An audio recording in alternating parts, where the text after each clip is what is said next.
Good evening, and welcome to Health is Wealth. This show is brought to you by CAN TV and the Chicago Chapter National Black Nurses Association. I'm your host for today, Janice Henry, and with me I have Miss Kimberly Wallace, COO of Transforming Reentry Services, formerly known as Men and Women in Prison Ministry. Okay. Yes. Let me start out by saying that the Chicago Chapter National Black Nurses Association meets the second Saturday of every month from 4 to 6 p.m. at the Lutheran School of Theology, 1100 East 55th Street, from 4 to 6 p.m. If you'd like to contact us, you can reach us at 773-792-7222. Or if you want to write us, you can write us at P.O. Box 4612, Chicago, Illinois, 60680. Kim, welcome back to Health is Well. Thank you for having me. You're welcome. We're always glad to have you and information from, I'm going to just probably be bad and just call it Men and Women in Prison Ministry. But Okay. okay. Yeah. All righty then. I'm going to try and be better. No, I understand. Okay. I've just, it's just been Men and Women in Prison Ministries I for know, so long. I It's know, gonna I take know. an old sister a minute to get used to calling it Transforming Reentry Services. Yeah, it's a shorter name. Okay. It Well, comes. okay.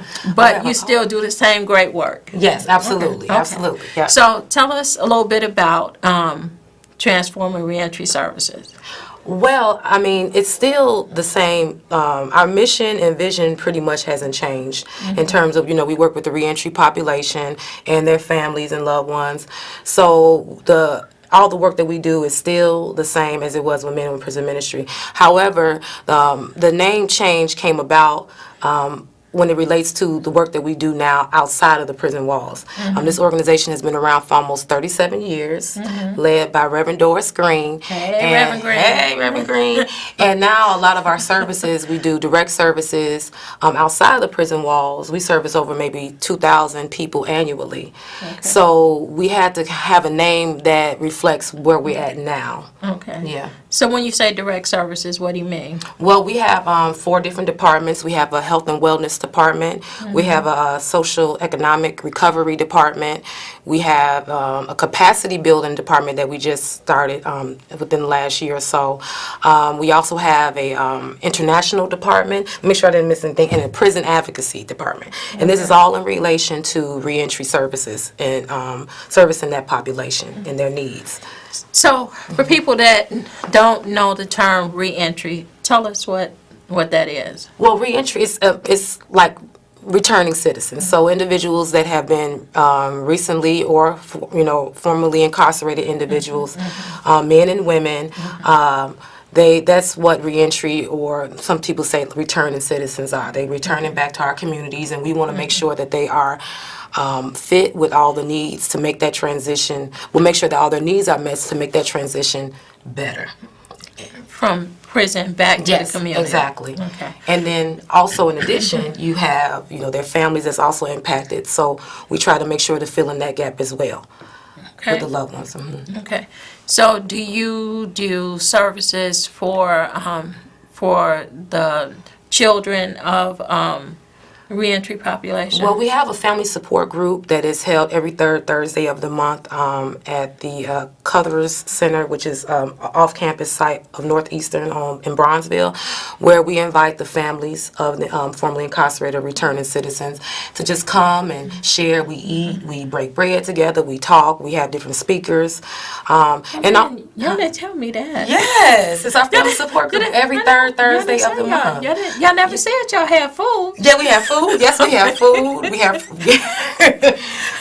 This last one we had, it was like I made sure we had a big spread. But yeah, so we have all the family that can come and and basically if it's something that we can't do at our organization firsthand, we make sure that we can refer them to somebody that can or an organization that can. Okay. All right. So So tell me what's coming up. Well, I'm excited. We have our 14th annual People's Gala, which is in commemoration of World AIDS Day, and it's going to be at New Zion Upper Room next Saturday, December the 7th, from 9. Oh, I keep saying that, from 6:30 to 9:30, and we're gonna have a surprise speaker. We're gonna have it's a big program that we're going to have, and we do this. This has been 14 years of hosting this gala, and it's for the people, by the people. This gala is for the community and our partners that help us with, with our doing the work that we do, and also it's the formerly incarcerated formerly incarcerated individuals, their families. We just welcome everybody to come. It's a community event. Okay. All right. So here's the information on the screen for the People's Gala, and we'll put it back up in a little while. So tell me what else is going on. Well, we started a new part of our organization, which is capacity building, and basically what we were funded to do is to assist Black-led community-based organizations in building capacity in certain areas, whether it relates to building their fiscal, their operations, board development, helping them maybe with their 501c3, all of those things, so that they will be able to get funding for the African American Response Act. I always kind of get them name grant, and so new funding is coming up, I believe, in 2021, if I'm not mistaken, and so our goal is to get them prepared for that, so that some of these Black-led organizations can have access to this funding and be able to service the African American community as it relates to HIV and AIDS and prevention. Okay. So HIV and AIDS is a big deal. Oh Lord, don't do this. Don't do this, Janice. Don't do this to me in here. Why she do? You said you were. Okay, go ahead. Let's do a little something. So let's just have a small conversation about the returning citizens and HIV and AIDS, and what the people that love them can do. Well, we at our facility, at our organization, we have screening. So we do HIV and AIDS. Well, we do screening testing, and we also do Hep C. So that's when people come into our facility to get assessments. They then did assessment. We ask if they want to get tested. They get tested. And as far as when it comes to the reentry population per se, I'm not going to stigmatize that population. I would just say that, African American women, we discussed, are the most highly new cases of diagnosis of HIV. So, getting tested, having conversations about prevention, things of that nature is really important, and the correlation of this is women of color that's impacted, and we all know that I don't know the percentage per se, but we know that African American men and women, we are greatly impacted when it comes to incarceration. There's more of us in there than anybody else. Okay, so but yeah, so that's what I want to how I want to when I talk about HIV. Prevention. Yeah, I don't want to say anything that is, that's going to just tie in reentry per se. I think it's a issue that's an epidemic within our community. Okay, and and heterosexual women. Yes, heterosexual women are large cisgender. Okay. That's a new term. Are impacted Yes. by HIV and AIDS. They're highly newly diagnosed. But also we have a lot of seniors that are. Janice, why are you doing? Yes, it's true. Listen, if me and you cannot have this conversation, who you gonna have this conversation with? Okay, let's go there. Yes, we can go there. Let's go. I'm just saying, this is us. I know, Okay, I know. you knew what you was getting into. I when you did. came, I sure okay? did. Yes, I Okay, did. I was trying to hold You back, did, but you you did. brought it up. So, Yes, okay. Well, you Yeah, So- so the seniors. Yes, Let's so- talk about the seniors. Absolutely. Well, this is the thing. I think that it's this idea that seniors are not having sex, and they are. And they have A lot of it. A lot of it. And a lot of them feel like because they're seniors that they don't need to wear condoms. Right. And there shouldn't be any discussion about prevention and safe sex. Absolutely. And therefore, they are also getting, STDs, STIs, and HIV and things like that because of they're not being educated. Because people just feel like they're not doing it. But I think people need to understand that, we all was young once, and that don't change in terms of like what's on the inside. I think sometimes people just assume that people are older and they don't really want to, but that's not true. They are doing it. But everybody wants love. They do, absolutely. And the truth is, a lot of people don't know the difference between sex and love. Right. That's true. Right. That's true. And, and so just because you get to be 65 don't mean that you... that it just turns off. I'm just saying. Right, exactly. And also another thing to kind of add on is that, when it comes to people, like the rate of HIV and how it's spread, when it comes to the women of color, it's a behavior thing, so, and I can say this in relation to seniors as well, they all, especially if we're talking about senior living facilities, they're all in the same pod together. Right. So the odds of, somebody sleep with somebody that it's like all on top of each other. So Right. it's more common for it to spread. I mean, that's, you got to think about it from that perspective. I'm not speaking about, we're talking about senior living facilities. People in these little communities all sleeping with each other and sleeping with each other. And so, like, even when it comes to women of color, like, some of the information is that, we sleep in pods, meaning that, we all kind of have our own little pod of people that we mingle with. And it's just like the same people, over and over, which that will ultimately can spread it, Right. more. Spread that disease and Or any other. and any other disease. And Exactly. any other disease. Exactly. Right. Okay, Yeah. so the seniors need, they need to they come. need education. They need education. Yes, they need condoms. Absolutely. They need lube. They need different things. Because they like to do them too. Okay. All right. All right. Hey, Janice, you too much. You like to put me on the spot. You on the spot, Kim. This is us having a I enjoy it. I love it. This I is love us it. having a conversation because Gotcha. I'm just saying, who else gonna have this conversation? You're right, and I know. I mean, ain't nobody had it since the last time you was here. Right, exactly. All right. Yes. So no, we ain't gonna mention, what we said we weren't gonna mention. No, we're not going to go there. Okay. We're not going to go there. Okay, that group of people, we ain't gonna mention We ain't them. going to mention that. Okay, Yeah. we're not gonna mention them. Okay. So, what else is going on? So let me ask you this. So you all do HIV testing and Hep C testing, screening.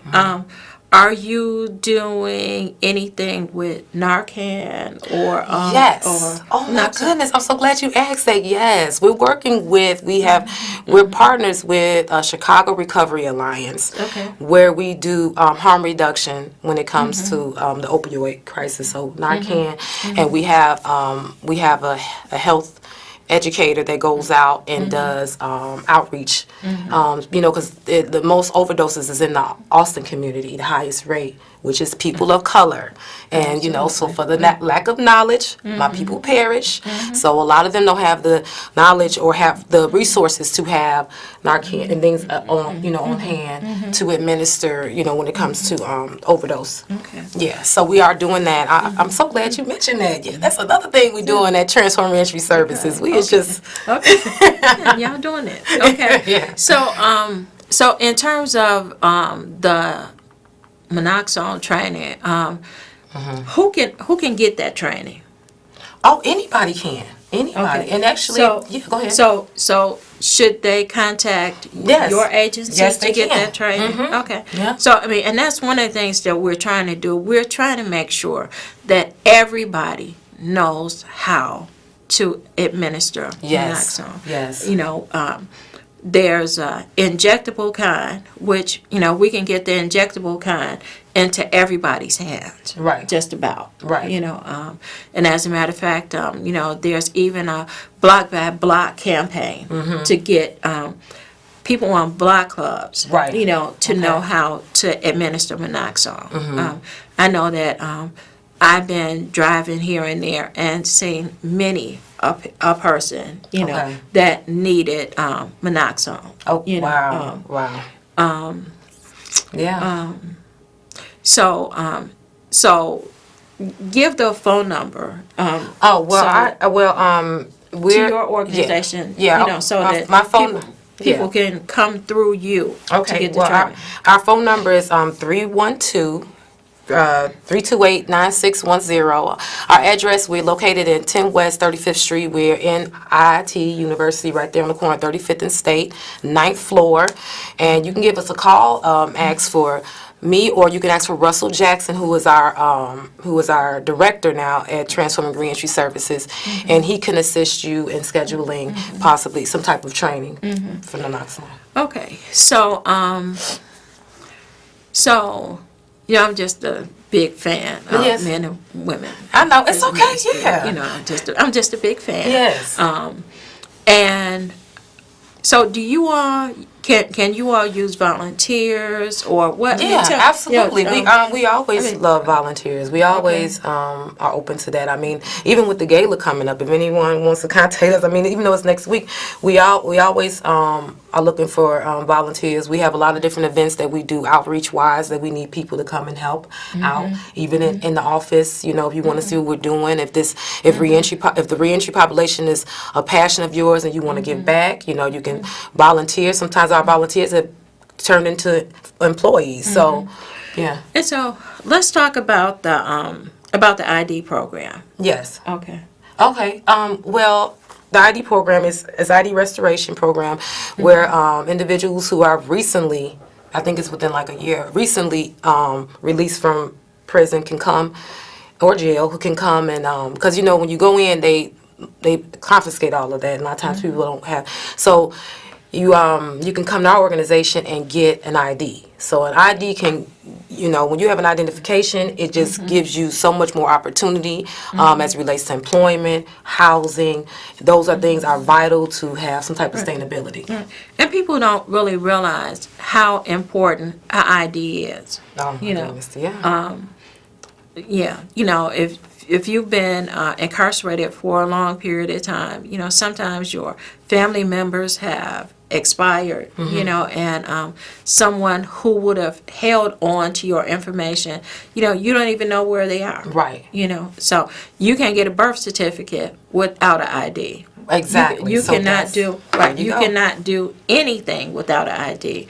You know, and it's just important to have IDs, and what you all do is important Yeah. because you know, I think people don't realize. You know, people think, you know, you go, you do your time, you get out, and everything is fine, and No, it's not. It's not. No. You know, it's hard bringing people, families back together. Yes. You know, and I always say that it's bad when the father is in prison. You know, but it's even worse when the mother is in prison. Oh, You know, Yeah. It's a whole issue of, you know, who's raising my children. Yes. You know, if I have children. You know, the whole 9 yards. You know, Yeah. and reunifying families is just extremely important. it is, You know, absolutely. and people think that, you know, it's just go home and everything is fine. No, you know, a lot of times these are children that have, in essence, raised themselves. Right. You know, since the parent is gone, or sometimes it's a parent that a child just has never known, that they've only known Yeah. do a bar Yeah. or something. Right. Okay, so I want to do the overhead one more time. Okay. The 14th Annual People's Gala, Saturday, December 7th, 6:30 to 9:30, New Zion Upper Room, 1950 West 13th Street. For more information, call 312-328-9610. Yes. All right. So, thank you for coming. Thank you for having me. It's open already. Just about. Okay. I had a great time. just that was about. good. That was good. Just Yeah. about. Anything else you want to talk about? Any other burning issues? No, I mean, I just Kind of negotiations or something? no kind of negotiations. I just want people to, when it comes to reentry, I think that the stigma that relates to this population, everybody, we all were young and did things foolish. You never know where you could end up at and what circumstances can change and alter your life. So, have your heart open to everybody, and let's take down the judgment and just help people. That's what we do. I help people, and I don't no judge here. All right. Okay. Very good. Yes. Very good. So, we hope to see you at I hope the. are you coming to the gala? Are you kidding? I know Of that's course right. I'm coming. Okay. Of course Yeah. I'm coming. Okay, good. All right. Any other things you want to tell us about the gala? Any No, I mean, Special- well, mainly just that, Come on, girl. the Pump it up. no, Pump it up. oh, no. I mean, the main thing you can tell me pump it up. The main thing right now, the gala this year is expanding the vision. So the whole purpose is to really kind of discuss further about the name change and the reason for that, and adding on we're expanding with different departments that we have, and just the growth that we've had over the years. It's just been amazing. So that's what we're going to be sharing, and this name change has been very well received, and it's just nothing's wrong with change. It's a beautiful thing, and Absolutely. so Absolutely. and we're just excited about that. So that's really going to be the real focal point of it, and we will have a surprise speaker that we want. That I'm not going to say who, but it's just going to be something You gonna really. tell me? No, ma'am. Sorry, but it's just going to be something that's I'm gonna call very. Reverend Green. It's going to be something that's very impactful that also relates to our expanding the vision. It's going to come full circle. So I hope that y'all can come and make it. It's going to be good. Put on your best clothes. Okay.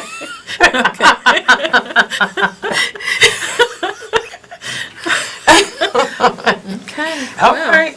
All right then. Well, so then I guess we'll see you. Next Saturday, December the 7th, 6:30, 9:30, New Zion Upper Room. I know you don't have nothing else. What else you got? This is it. This is my baby. Look, I want to put that there so they can get the name. We can get that name in there. Transforming Reentry Services, Men and Women in Prison Ministry. This is our new logo. Oh, yeah. Okay. Okay. Oh, there we go. Okay. Oh, sorry. This is our new logo, and we still have Men and Women in Prison Ministries, because at the end of the day, Men in Prison Ministries is the foundation, and Transforming Reentry Services is the branches and the leads. Is that's what is the growth that we've gotten from Men and Women in Prison Ministry. We wouldn't be able to do what we do if it wasn't for. Transforming Reentry Services wouldn't even be if it wasn't for Men and Women in Prison Ministry. So we always going to have that in everything we do. Very good. Everything, Okay. yes. Okay. Very good. Okay. Okay.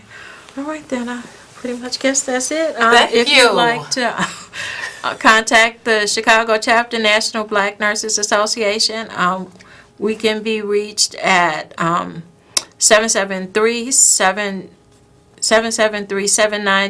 773-792-7222. We meet the second Saturday of every month at the Lutheran School of Theology, 1100 East 55th Street, from 4 to 6 p.m.